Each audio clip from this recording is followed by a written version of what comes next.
Привет, меня зовут Саша Акимов, и сегодня мы наконец-то с вами поговорим про Canon EOS 5D Classic, ну или как в простонародье его называют, первый пятак.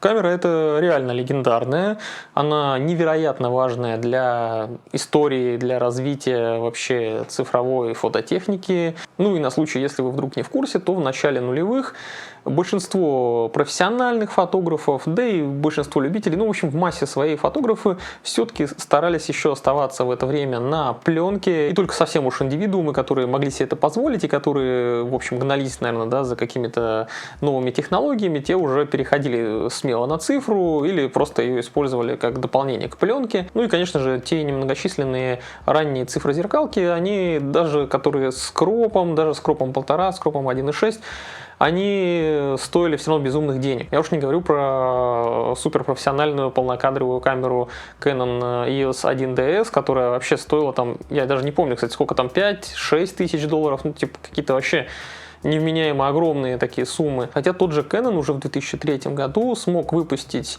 EOS 300D с кропом, конечно же, 1.6, с матрицей CMOS на 6 мегапикселов всего лишь.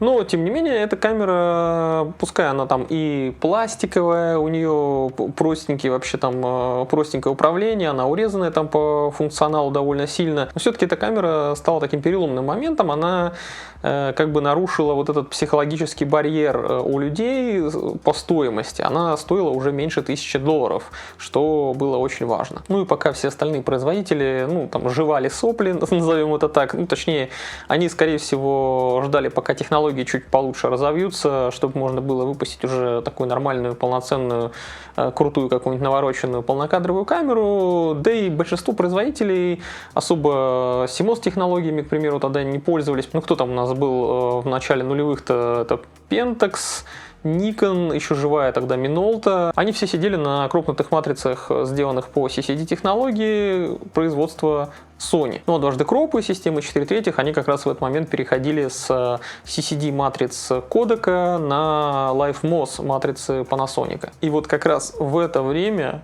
в 2005 году, Canon взял да и сделал красиво. Они выпустили нашего сегодняшнего героя, первый пятак, 5D Classic. Замечательная, в общем-то, камера, полнокадровая, и стоимостью она тогда была $3000, что по тем временам вообще-то было практически как подарок. И он стал первым по-настоящему доступным полнокадровым зеркальным фотоаппаратом в цифровую эру, что, в общем-то, рыночек встряхнуло, если не сказать, что прямо революционизировало как-то, наверное. И хорош первый пятак не только из-за его цены, но еще по ряду других причин. К примеру, то, что здесь EF байонет, соответственно, все объективы, которые с 80-х еще годов выходили под EF байонет, еще из пленочных камер, прекрасно на него подходят, работают без каких-либо ограничений, и матрица там не очень высоким разрешением обладает, 12,7 мегапикселов, и любой из этих объективов ее замечательно разрешает. Ну, я в том числе этого как бы вкусил плода сладкого, наслаждался в полной мере. Использовал, например, 50 мм f1.8 второй версии, который 1990 года. Использовал также пленочный 28-105 3.5, 4.5, который вообще прекрасно, на него обзор будет еще на канале, на Полтос уже есть. Ну и, конечно же, самым таким guilty pleasure моим было использование 135 мм f2.8 soft фокуса. Объектив прекрасен, безусловно, там размытие замечательное. Главное, софт-эффект этот не включать, который у него там присутствует, потому что на пленке этот софт-эффект смотрелся довольно прикольно, но на цифровой камере он выглядит прям ужасающе. На этот объектив тоже на канале будет обзор обязательно. Ну и помимо большого количества доступной оптики старенькой с пленочных времен, которая прекрасно поддерживалась и работала на первом пятаке, здесь был также еще один плюс, очень важный, вообще для меня максимально важный, я постоянно на этом заостряю внимание. У первого пятака охуенный цвет прям сразу из камеры. И это были те времена, когда производители, они по-настоящему запаривались насчет того, чтобы у них был красивый цвет, очень сильно заморачивались по поводу Color Science, и все это делалось для того, чтобы переманить вот этих пленочных староверов на новые современные цифровые камеры, поэтому цвет там такой тепленький, ламповый и похож на какую-то такую усредненную негативную пленку там от кодека того же. Цвет у Canon тут, как всегда, конечно же, приукрашенный, абсолютно не натуралистичный, но он прям по-хорошему приятно из камеры приготовленный. Зачастую, когда я делал кадры на первый пятак, я даже практически их не редактировал, там где-то по мелочи, потому что иной раз я смотрел на них и думал, блин, я с какой-нибудь Соньки или с какой-то, не знаю, там с какого-нибудь современного Никона так бы сам ручками даже не накрутил настолько хорошо. Ну и, конечно же, у камеры были минусы. Ну, во-первых, это полное вообще отсутствие хоть какой-либо влагозащиты, так что ты постоянно боишься любого даже моросящего дождичка, не дай бог там что-то лишний раз капнет на нее. Ну, понятно, что камера выглядит такой неубиваемой, но влагозащиты там вообще никакой нет, лучше ее все-таки поберечь. Также там далеко не лучшая надежность у конструкции зеркала, у затвора, и что одно, что второе у меня летало, я их менял, и зеркало у меня вообще однажды во время съемки просто выпало, где-то примерно после 100 тысяч кадров сделанных, просто тупо зеркало выпало. Я такой смотрю, черный экран, думаю, блядь, что случилось? Открываю объектив, у меня так конструкция вся вот этого зеркала в руку высыпается. Замечательно, конечно, сделано. Ну и, конечно же, у 5D Classic были очень посредственные показатели динамического диапазона и шумов даже для 2005 года, особенно с учетом того, что там не очень много мегапикселов и там как бы жирный пиксель так называемый. Ну давайте обо всем по порядку. Сейчас я вам камеру покажу, расскажу об ее управлении, а затем мы уже перейдем к обсуждению картинок.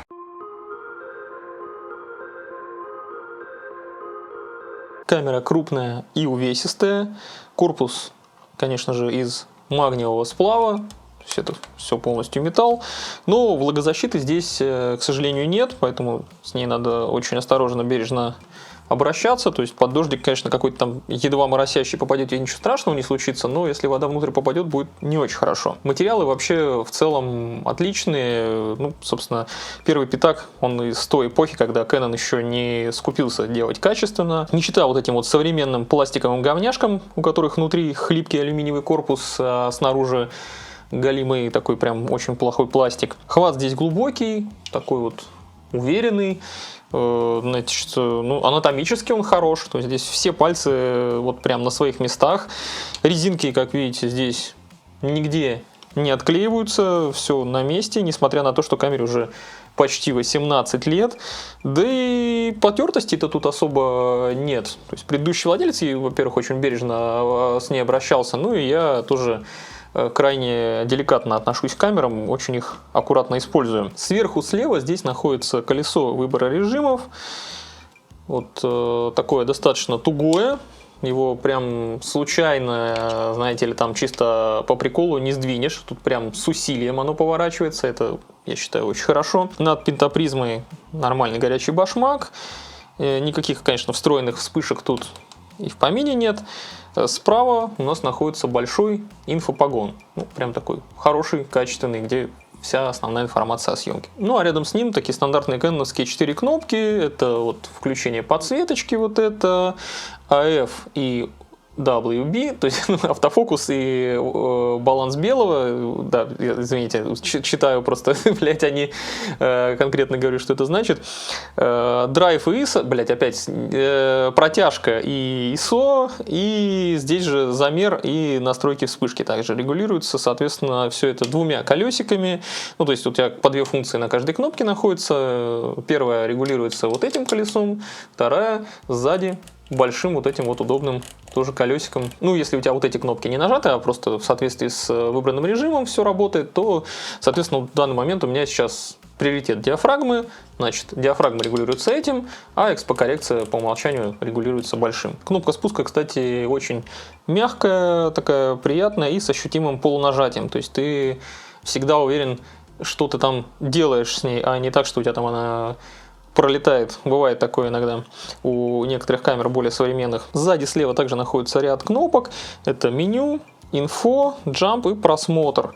Выше кнопочка для печати. Опять же, хрен знает, кому она нынче нужна, потому что все равно всю сеть выкладывают. Никто там к принтеру эту камеру вряд ли кто-то соберется сейчас подключать и вдруг с нее что-то печатать. Снизу немножко тоже отличающаяся, такая с точечкой посередине, кнопка удаления. Опять же, да, чтобы, видимо, случайно ты не наудалял что-нибудь не глядя. Дисплей здесь на 2,5 дюйма, 230 тысяч точек. Конечно же, я один раз в меню заглянул и больше никогда этот дисплей вообще не включал. По такому экрану точно нельзя просматривать отснятое. Ну и, конечно же, тут никакого нет Live View. Экран, понятное дело, не сенсорный. Короче, в экране здесь смысла нет. Основная вся информация у тебя всегда находится вот на этом экране, и смотришь ты на него. А здесь что-то просмотреть смысл вообще абсолютно нулевой. Так что экран есть для того, чтобы чисто в меню хоть раз зайти, там настройки поставить под себя, и все, и больше никогда его не открывать. И вот тут внизу, в крайне нелепом месте, расположен рычаг включения. Не знаю, кто придумал вообще как бы его сюда располагать. У Canon, у многих камер тех лет долгое время вот этот рычажок находился именно вот в этом месте. Оно действительно очень странное. Не скажу, что оно прям супер неудобное, но как-то, не знаю, нелогичное какое-то расположение. Ну ладно, к этому все равно со временем привыкаешь, немножко пострадываешь, но не слишком сильно. Вот опять же большое колесо, про которое я уже говорил. Оно как раз таки для изменения параметров разных используется. И внутри него кнопочка Set, что в принципе означает ОК, короче. Еще имеется небольшой джойстик, который вот удачно так вот лежит рядом с большим пальцем. Можно быстро им, собственно, точки фокусировки гонять, их тут, правда, немного, да и рабочая тут только одна центральная, по большому счету, так что джойстик особо я не теребил. Там в меню, когда, собственно, лазишь, джойстиком, понятно, удобнее, так сказать, серфить, чем на колесах это делать. Рядом с большим пальцем еще также две кнопки, это, плюсик и минусик, увеличить, уменьшить. Справа под здоровенной крышкой есть единственный слот для карты памяти формата Compact Flash. Вот такая вот она. У меня тут на 8 гигов сейчас стоит. В принципе, тут не очень большие равы по объему, поэтому 8 гигов тут вообще за глаза. Это кадров, наверное, примерно 300-400, наверное, можно сделать спокойно. Слева, вот под плохонькой очень резинкой, находится ряд портов. Я даже резинку эту открывать сейчас не буду, просто не стану, иначе она рассыпется в прах. Как видите, вот она уже тут начала, как бы рассохлась, из-за этого она начала деградировать. Найти с этой резинкой, в общем, экземпляр, я думаю, сейчас практически нереально. Но вот у меня резинка на месте, она такая уже потерявшая свои качества, затвердевшая, сросшаяся, наверное, там может быть даже как-то с камерой. Я шучу, она открывается.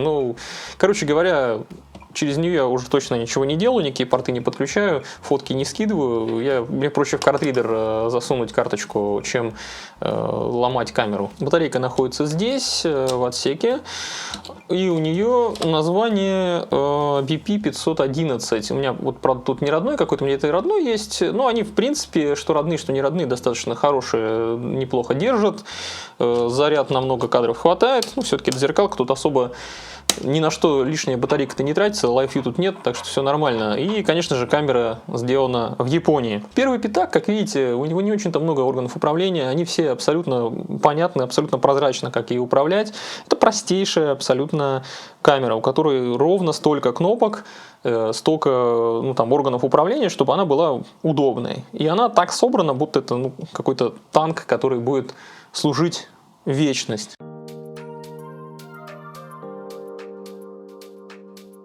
У первого пятака невысокое по современным меркам разрешение, всего лишь 12,7 мегапикселов, его более чем достаточно, на самом деле, если ты будешь, если у тебя в планах, собственно, постить картинки только куда-то в соцсети. 12 мегапикселов даже избыточно для таких задач. Сейчас, конечно, средним значением мегапикселов на полнокадровых камерах является 24, 30, где-то вот таком примерно диапазоне. Тогда, в 2005 году, 12 мегапикселов это было очень хорошо, потому что в те же времена у APS-C камер там было 6 мегапикселов, то есть это прям двукратный прирост разрешения, что, в общем-то, довольно значительно.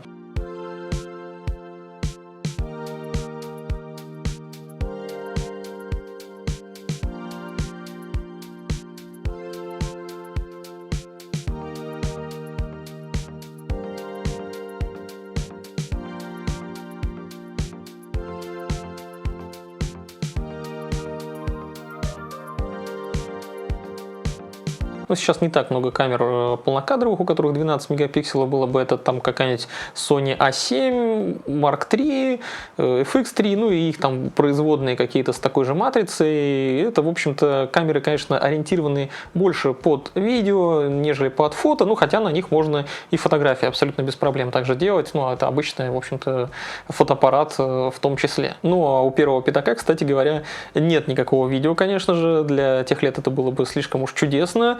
Там не то, что видео нет, там даже хоть какого-нибудь Live View нет, что еще более прекрасно, я считаю. Ну и у большинства актуальных смартфонов сейчас стоят матрицы, которые имеют разрешение тоже 12 мегапикселов. Даже если там 150 тысяч миллионов мегапикселов, они все равно зачастую объединяются для получения более-менее вменяемой картинки в 12 каких-нибудь мегапикселов, потому что большинству людей, в общем, ну, больше и не надо, чем 12 мегапикселов. Всем все видно, деталей там вполне себе достаточно. Если ты не собираешься картинку печатать какими-то невероятными размерами или там ее попиксельно прям надрачивая разглядывать, то все, 12 мегапикселов это отлично, даже сегодня. Тут жирный пиксель какой-то душевный, что ли, более... Ну, конечно, детализация здесь не то, чтобы прям супер выдающаяся, особенно с учетом того, что перед матрицей есть также еще и сглаживающий фильтр, такой, не сказать, что очень тонкий, но это мне все равно не мешало на хорошие, более современные резкие какие-то объективы снимать на него вполне пристойные пейзажи.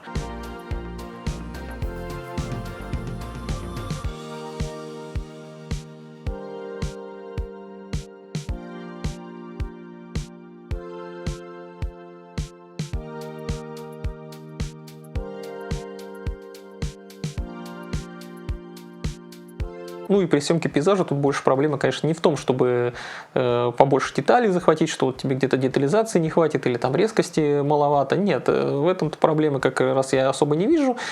Проблемка здесь скорее в том, что здесь очень узкий динамический диапазон, и под этот DD нужно немножко танцевать. То есть нужно выбирать время, когда ты будешь снимать, условия какие-то, в которые ты будешь снимать.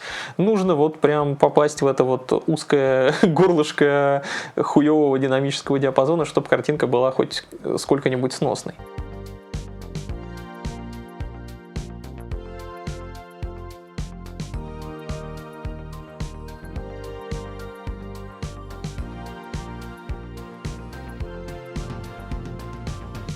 Прям нужно изъебнуться, чтобы у тебя ничего в кадре не выбило, ну или можно просто смириться с этим и сделать так, чтобы у тебя выбивало только то, что не особо важно.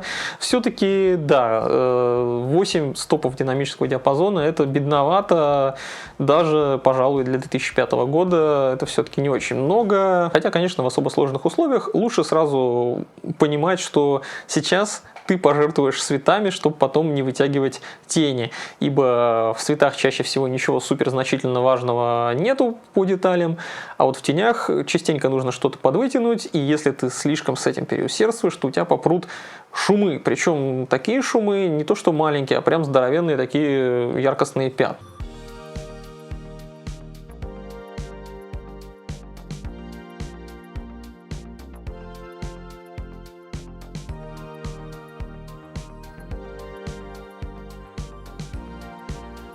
В общем-то, все старые зеркалки сапога, они не могли похвастаться какими-то выдающимися показателями динамического диапазона или какими-то хорошими показателями малошумности при повышении ISO. Вообще, я обратил внимание на то, что Canon сразу же при переходе на цифру решили прозорливо, как оказалось по факту, решили все-таки применять технологию КМОП в своих матрицах, а не ПЗС развивать. Ибо в начале нулевых CCD-технология, в общем-то, довольно сильно доминировала, да и Sony тогда, так условно говоря, доминировала на рынке, потому что они очень сильно развивали эту технологию. Ну и на тот момент она действительно была, пожалуй, лучше. CCD-технология, она была более старая, более развитая, но как раз в этот вот примерно момент, в этот период времени, 2005-2006 году, произошли несколько прорывных открытий, несколько серьезных изменений в технологии производства именно CMOS матриц, и в общем оказалось, что они дешевле, проще, и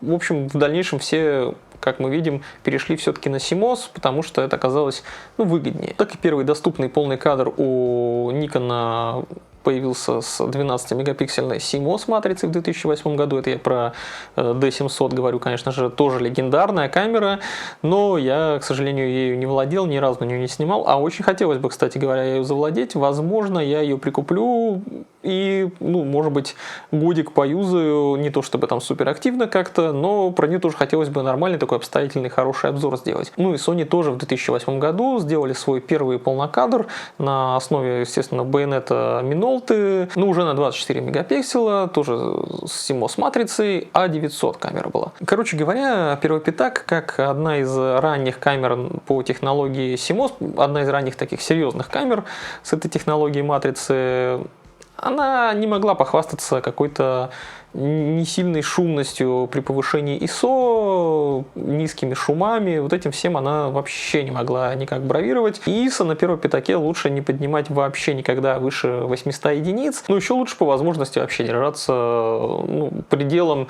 таким возможностей это 400 ISO, я считаю, выше лучше не стоит поднимать, потому что картинка уже начинает прям серьезно руиниться, цвет там портится. Вот до 400 там все замечательно, все окей вполне.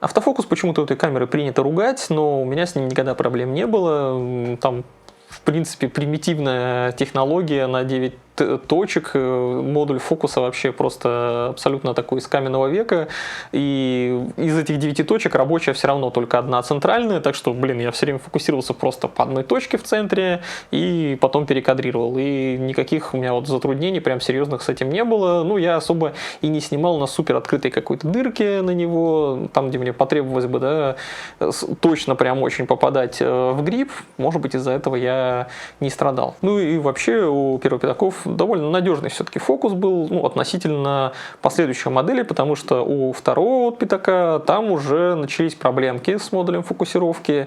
Там просто, не знаю, чуть его там потрясешь, чуть там как-то, не знаю, криво на него косо посмотришь, пернешь рядом как-то слишком мощно, там не обязательно с подливой даже, но у него сразу же все сбивается, и тебе надо заниматься его перенастройкой, юстировкой и вот этим всем анонизмом.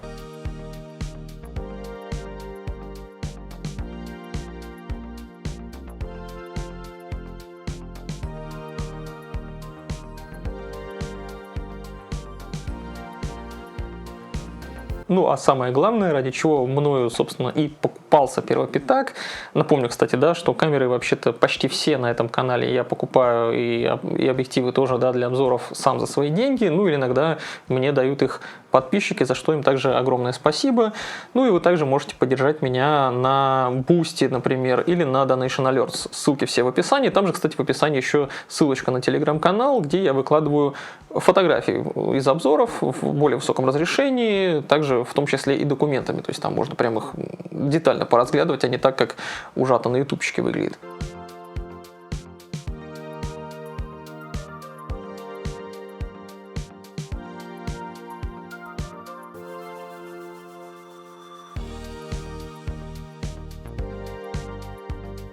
Ну, я немного отвлекся, вернемся к Canon.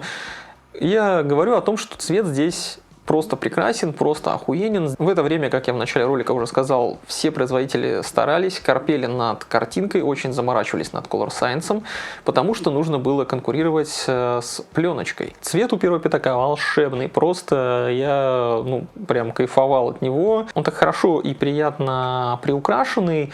Ну, в принципе, он, наверное, может быть, не каждому понравится, кому-то захочется там картинку похолоднее, ничего не мешает тебе баланс белого там перенастроить под себя в RAW-конвертере. Я и купил его, блин, ради такого странного вот цвета, который он выдавал, который такой немножко, может быть, всратенький на чей-то вкус, но мне он прям нравился, я обалдел от такого цвета.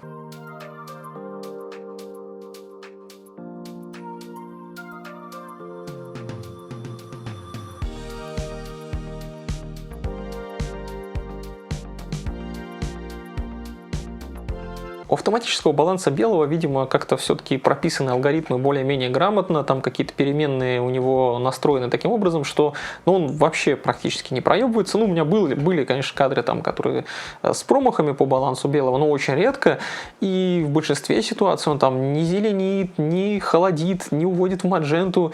Кадры нормальные, абсолютно такие хорошие, приятные. Он заботливо сохраняет теплые оттенки, что немаловажно, потому что многие камеры в последнее время грешат тем, что они что-то начинают холодить, когда чуть, там, не знаю, тепло какое-то, и ты потом заебываешься это все перенастраивать на посте.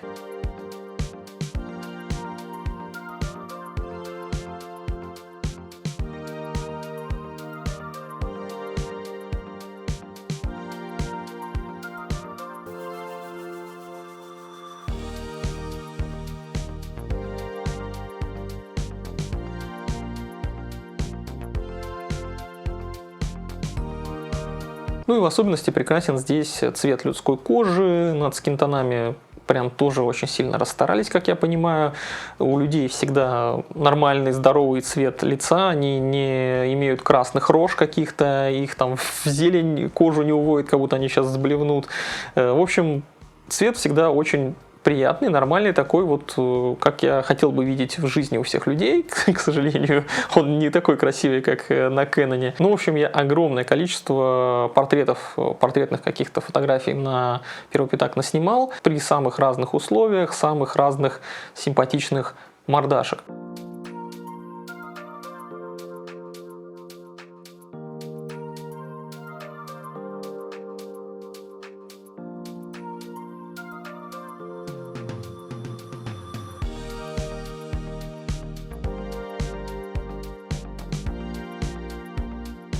Ну и, конечно же, так как это полный кадр, здесь гораздо проще выдавить какое-то более кучерявое боке, чем на других каких-то системах накропнутых. Опять же, ребята, надо знать меру, не забывайте прикрывать дырку немножечко, чтобы уж совсем картинку в какое-то мыло не превратить, потому что особенно после какой-нибудь богоугодной микры, если ты возьмешь первый пятак сходу с непривычки, может случиться у тебя некоторое недопонимание с ее глубиной резко изображаемого пространства.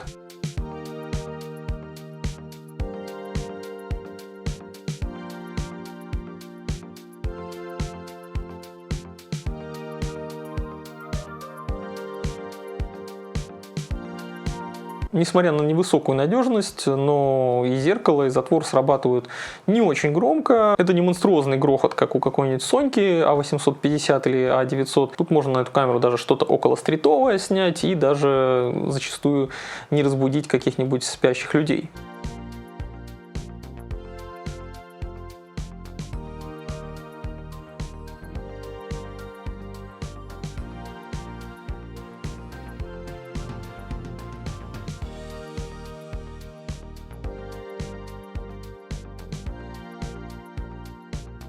Ну и, конечно, никто не может мне запретить снимать котиков каких-нибудь и цветочки. Тут первый пятак тоже отлично справляется, но у такого каждодневного применения есть все-таки некоторые трудности, ну и связаны они, в общем, с габаритами и весом, потому что камера все же сделана в металлическом корпусе, она крупная, тяжелая, и ее не так, чтобы весело таскать и легко как-то с собой. Если у тебя, конечно, нет крепежа Peak Design, как у меня, я просто зачастую вешал ее на лямку рюкзака и не парился, но если ее постоянно в руках таскать, это прям может быть утомительно, поэтому зачастую, конечно, для таких вот съемок проще взять какую-то камеру с меньшей матрицей, может быть, но зато более компактную.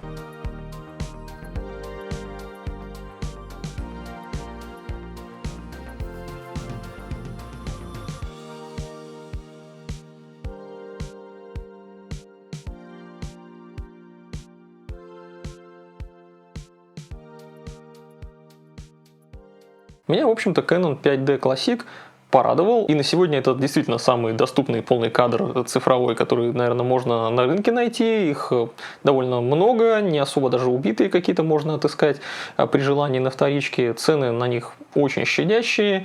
Да, конечно, камера устаревшая, уже просто супер морально устаревшая. Она там древняя, тупая, медленная, у нее она шумит, там динамический диапазон у нее никакущий, и вообще вообще может в руках в любой момент развалиться, потому что никто не знает, скрутили там пробег или нет. Но это простая, приятная камера, в которой нет ничего лишнего, в ней нет вот этого какого-нибудь злоебучего видео, в ней абсолютно примитивное даже, наверное, ну, супер простейшее управление, где все всегда под рукой, все нормально расположено, кроме кнопки включения. Для того, чтобы в ней не разочароваться, главное понимать просто слабости этой камеры и грамотно ею пользоваться. Как по мне, первый пятак — это реально неплохая камера для каких-то начинающих людей, которые хотели бы научиться фотографировать. И это реально хороший, наверное, тренажер был бы для человека, который только вот захотел фотографировать, он просто корнеплод, как картошечка с глазками примерно, вообще нихуя не понимает, не вдупляется, но камера настолько сильно его дисциплинировала бы, не давая как бы шаг влево, шаг вправо сделать, потому что чуть обосрешься, все, ты уже это не спасешь на посте, нужно сразу нормально снять по-человечески. Ну и также это прекрасная камера просто для души, для человека, который уже он научился снимать, но он хотел бы просто немножко ретро-вайба, приятного цвета сразу из камеры, чтобы не заморачиваться с обработкой. И да, наверное, есть многие люди, некоторые вот типа меня, такие мазохисты, которые любят немножечко страдать, пока пользуются какой-то техникой, потому что это немножко тоже отрезвляет. Да потому что все, блядь, расслабились уже со своими вот этими супер высокотехнологичными камерами, которые почти все за тебя делают, это уже становится прям почти неинтересно, потому что у тебя фокус там следит вообще за чем угодно, ничего не отпускает, динамический диапазон такой, что уже просто там, блядь, проебись хоть на 3 стопа, все равно что-нибудь там вытянешь еще более-менее удобоваримое. Это очень сильно расхолаживает, как-то, ну, просто уже бесит даже, поэтому иногда хочется вот погрузиться в такую вот некрофотографию, на что-то старое поснимать. Ну, я надеюсь, что вам было интересно узнать мое мнение про первый пятак. Давно обещал вам все-таки обзор на эту камеру. Подписывайтесь, ставьте лайки под видео и также пишите в комментариях, что вы думаете по поводу, в общем, затронутых мною тем в этом ролике. Ну, а я, как всегда, желаю вам хороших снимков и до новых встреч. Пока!